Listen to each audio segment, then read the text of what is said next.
If I could get one magic pill or a silver bullet, get referrals from one business owner to another. That'd be the one that I'd play out 100 times over. I'm Steve, and in this series, I'm looking to meet businesses doing things differently. Businesses that aren't following the crowd and creating their own trends, but doing things their own way. Hello, mate. Good. Pat, Good seeing you. yeah, good to see you. How you going? Yeah, very well, thank you. So Pat, what is Wayflyer? 10, 15 second version. So Wayflyer is a working capital provider for e-commerce brands. We operate globally, so in 11 different markets around the world, helping 5,000 customers with their working capital needs for growth. So how did it start? Yeah, Where did it start? we've been in business for 6-7 years, so it's 2019 that Wayflyer started, and our two co-founders, Aidan and Jack, were actually trying to grow an analytics company of all different things. So we didn't start with the concept of working capital. But what we found through working with a bunch of different businesses, the biggest problem they had to solve in trying to either set up and grow or to run faster was in and around that working capital piece. So any e-commerce brand, as you know, they've got to put out a pretty large outlay, and it could be 3, it could be 6, it could be longer, months before they start to see that return. So that's kind of the problem that we've been solving ever since. So like I shared before, we're working with 5,000 brands globally, and I would say our number one use case is in and around sort of inventory and helping close that cash conversion cycle. So funding marketing, looking at new retail stores. But Wayflyer, like I said, it started off as analytics and morphed into something quite different. It's quite cool when you think about it, because even I talk about sometimes about our business. Yeah. And it's like, cool, at Concept, we sell neon signs. Yeah. But you don't have to be a neon sign company forever. No. You don't have to be an analytics company God, forever. no. Yeah. No. So that's cool. Yeah. That's cool. So Yeah. you're not a bank? Definitely not. Not a bank. No, Okay. Look, we obviously see banks every day, right? Yeah. Like at the heart of it all, we're a working capital provider. So we'll compete with banks day to day when you're talking about business loans. Sure. But I think our customers and you guys would know, like we're very much part of the e-commerce space. Yeah. We're much faster, much more flexible, and we understand the business model a hell of a lot more. So Yeah, sweet. so certainly compete with them, but definitely not one of them. So you said before that you're e-commerce. Yeah. And why just e-commerce? If you go back to when the business was actually created, there was a pretty big event in the world in 2020, being COVID, right? Yeah. And like, what that did for e-commerce generally and the opportunity that founders had, it really obviously fueled a hell of a lot of growth across that space. And so for us as a growing business within that same space, we were really trying to support brands through that and capture that opportunity at the same time. So we've established ourselves really well now across e-commerce, and there's still so much to do within this space, and it's such a big market globally, and it outpaces growth in other more traditional industries. So it's a space that we're quite comfortable with, and we're certainly seeing great growth come out of it. So sort of no reason to get out of it. No, it's still a main focus. 100%. But it's good to sort of see like how you niche, and then you stick to a niche, and then Correct. And by being great at a particular niche, then you can grow out with. Yeah. What are some of the businesses that you've directly worked with that have, I guess, started small, grown really big into a brand that we all know? In the different verticals within e-commerce, there's some names there that are pretty much household names now. So like in the men's fashion space, the Academy brand. Okay. So I think we started working with those guys 2023, 2022. They're 60 stores around the country now, and a big e-com business at the same time. So they're certainly gone on leaps and bounds over the last few years.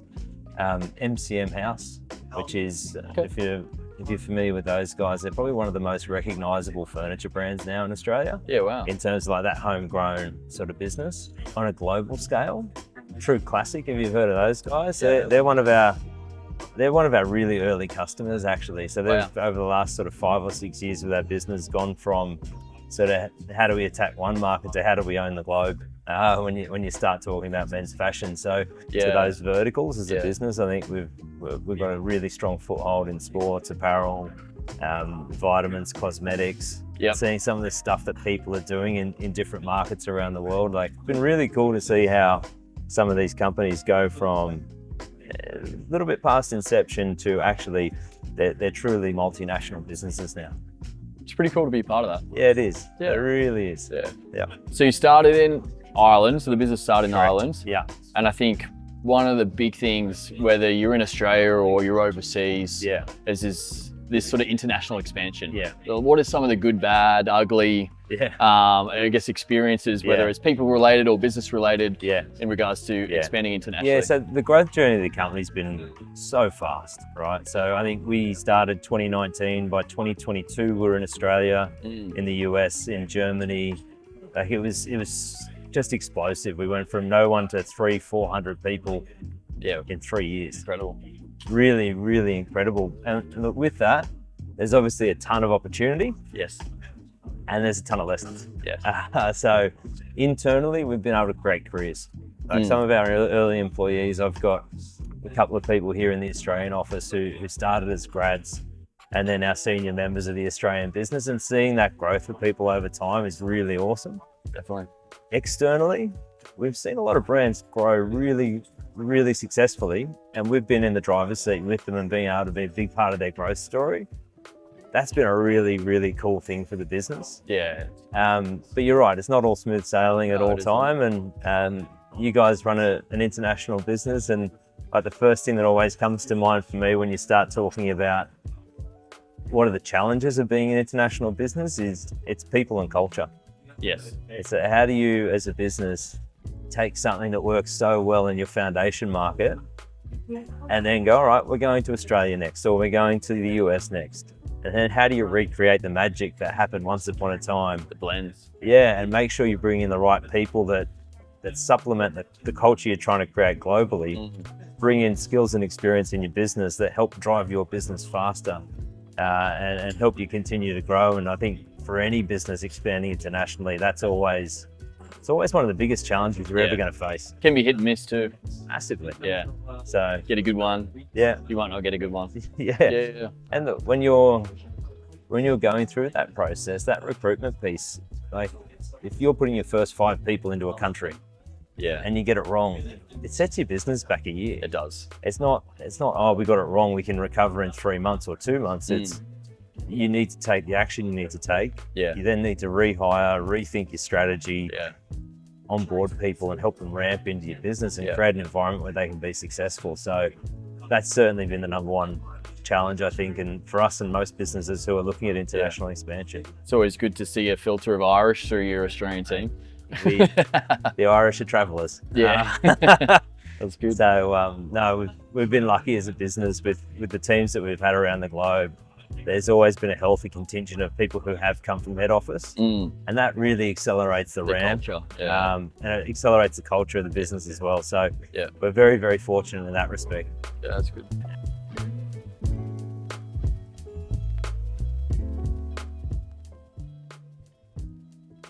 Just remember, it's all in the hips, Steve. So who are you selling to most? Like, who's your ideal customer? It's growth-focused founders. Okay. Like if you're looking at sort of flat year over year versus somebody who's going for sort of 50, 100% year over year growth. Sure. Their appetite for capital Yeah. and their needs for capital are very, very different, right? Yeah. Yeah. In terms of being able to manage things out of cash flow or cash reserves. So it's more about how you're trying to solve growth in your business. So if we can find companies that are looking at that sort of double-digit, triple-digit year-on-year growth, really where we can help the most, to be perfectly honest. So what are some interesting ways, like you get to obviously work with a lot of businesses. Yeah. We get to work with all the businesses. You see different ways of how they do business. Yeah. What are you seeing? Like, what are some interesting ways of the companies you work with? So typically, obviously, we're having conversations around inventory. Okay. And what inventory cycles look like and that upfront cost that a company might have to go to market to serve their customer, to service their business. But what people are doing on the front end is really quite cool at the moment, where you're looking at user-generated content, you're looking at communities. We're working with brands that at this time of year, like, let's be honest, the cost that you have against your paid advertising skyrockets, and you're really competing for clicks at that point in time. They'll dial it right down, they'll turn it off, they'll fall back to their community and try and drive outreach through that. Okay. So not only is Black Friday profitable, a spike in revenue for them, it's actually profitable rather than your CAC going up so far. that it sort of takes the wind out of your sails as a business. So It's interesting that shift I find, like when you think Black Friday, Yeah. you know, the historic is let's get rid of our shit Yeah. stock. yeah. And then it like turned from, oh no, let's get new stock to Yeah. sell at a Yeah. discounted rate. Yeah. Oh no, actually that's not profitable. Yeah. Now let's do it in a different way. Yeah. And now there's like the people going hard Yeah. against it. There's the people Yeah. kind of in the middle, and then Yeah. there's people that just full Yeah. standstill. So We're also seeing companies that like they're doing like early Black Friday, if you like. So our customers, they're running it this earlier than ever before. Obviously it creates a big spike and it's great for acquisition. yeah, And if you've got that LTV there, it makes sense for your business. But a lot of companies are finding right now that if they go a bit early, they can win then and then hold the customer anyway. It's just interesting seeing different companies' approaches and sort of as a business being able to be a part of all that. people don't realize the effect that it has on brand. Yeah, So big time. So like, Yeah. it's like cool, we're acquiring customers Yeah. and we're spending lots of money and Yeah. we get a capital and all this sort of fun stuff. But Yeah. then it's like, well, if we keep doing that, we're degrading our brands. Yeah, The lifetime value of that particular customer doesn't have the same value as not at all. the one that you acquire in March or April when Yeah. you're not on sale. Yeah. So Yeah. there's like a different love for the brand. Yeah. And then the other thing they don't tell everyone about is the amount of returns that come in December. Yeah. So in your mind, Yeah. you know, why do people choose Wayflyer? I think there's a couple of what I think are really good reasons why an e-commerce business or a founder might come and want to partner with Wayflyer over other providers, right? Like I think when I look at our solution and compare it to your traditional finance within a bank, for example, like obviously we've got fast and flexible on our side in comparison. Yeah. But I think importantly, it's all we do. We just work with e-commerce brands, so actually understanding their cash flows, that's their true. cash conversion cycles, I think makes a big difference for us. Yeah. And then when I'm looking at us against sort of other similar solutions in the market, we're definitely a more people-first version. Okay. So like every customer's got a CS manager, as an example, where they can call at any time. We're very much a people-driven business, albeit still tech on the back end. Do you think just being able to relate, like when they jump on the phones and they know the 5, 10, 15, 20 brands similar worked with is a massive sort of I think point of difference? I think that's hugely impactful. Yeah. Right, like you'd see it in your business every day when you've got suppliers or potential suppliers calling in to win your business. Yeah. If they can really relate to you, your challenges. Yeah, it makes a difference. Like you feel like you're partnering with somebody who's there to help rather than you're just a number in their arsenal. And I hope we give all of our customers that experience. What are you telling your team about the importance of customer service? Like, how do you relate that to your team? Yeah. My background's customer experience, right? Oh, is it? Okay. Yeah, so the last 10 years I've been working in customer experience technology. Yeah. So for me, it's one of the most front and center things that we can do as a business, because you got to look at how do you differentiate from your competitors. Yeah. And for me, that is 100% how we differentiate from our competitors. Yeah. Like we've got some great tech in the background that can smooth the process for somebody. Sure. But if I put myself in the shoes of a founder, what I want is somebody who's going to work with me and be responsive, be ethical, like be a partner in my business that's going to facilitate that growth. And so if we're not living and breathing that every day, you're very quick to burn a reputation, and it takes a hell of a long time to build one up. For sure. So for me, and the way we're talking about that sort of stuff internally, it's our number one thing. Okay.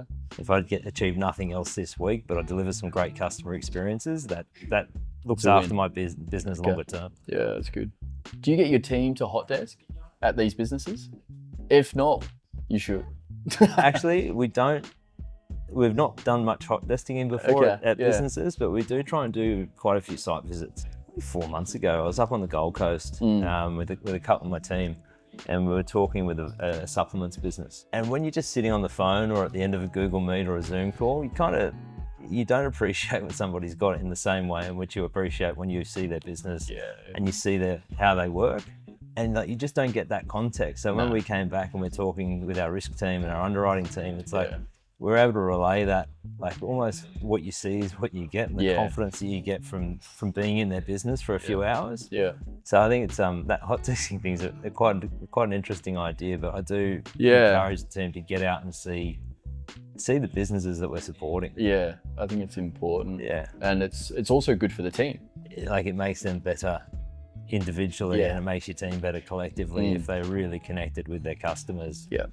And like, kind of makes them better at their job, like talking to other customers and being able to personally relay stories. And I don't think any banks are heading out to somebody's site to really understand them and understand how they can help them. So I guess, like, as a business, you change and you evolve and things are different. You know, like for Kings of Neon, we started, I started thinking it was going to be a fully e-commerce buy off our website kind of business. Yeah. And then we've transitioned, shall I say, over the sort of 4 or 5 years into more of a B2B offering. Yeah. So now our focus is generating leads. Yeah. And so we generate leads in different ways and functions. Obviously, we'd all like to get them from referrals and 100%. whatever. Yeah. In a perfect world, as you know, we're spending money on Meta and Google and that sort of thing. So for a business like Wayflyer, how are you getting your leads? Outbound sales has always been part of the fabric of the business, and it's been part of the core of how we go to market. Yeah. But that's changed a hell of a lot in the last few years. So we've got marketing really trying to help us become part of the community of e-commerce founders. So we've got things like the Visionary Series, we've got pop-ups that we do around the world, we've got different opportunities for founders to come together. And part of that will drive out a referral agent for sure. Yeah. But a lot of that is really driven to be more part of the community as opposed to the return of lead gen, so to speak. Yeah. We've seen sort of our paid advertising tick up over probably the last couple of years. Yeah. Albeit it's a pretty hard nut to crack in what we do because we are so targeted. Yeah. So like the cost of a lead when you're looking for an e-commerce founder of a certain size, like you're better off haystack. You're better off just finding them and exactly. finding their email or finding their phone number and calling them, right? Yeah. If I was in your team, what would be a strategy of sorts that you could prompt?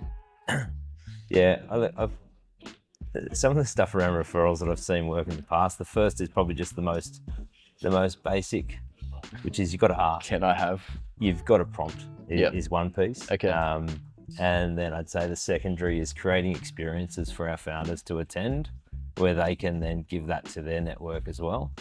So if you think about community events, dinners, thought leadership, all that sort of stuff. I think it's a slower way to do it for sure, but it's organic and it's meaningful when you get it. I think that's the other side of it, right? Is a lead, you know, we're going through it a bit at the moment. A lead isn't a lead. Like not all leads are equal, right? So like just because you got a name and a number doesn't mean anything, right? Whereas if you get, you know, like you said, you know, I'm looking for a particular founder at a certain revenue, doing a certain thing. So if you're creating a curated experience where you've just got 10 of those in a room and you just get 2 leads in that room, it's possibly better than a whole month of outreach or... It certainly can be. But I couldn't agree with you more. A lead is not a lead. I think it's important as well because especially in e-commerce, we can get really stuck on metrics for metrics' sake. And, you know, a cost per acquisition or a, you know, CPM, you know, or whatever it may be, these sort of metrics. And really you have to really delve in and dig into what's actually driving your business forward. That's exactly right. Sort of like those metrics are great, but conversion's the important part, and then conversion into LTV. Like, so how do I attract a customer effectively that then stays with me?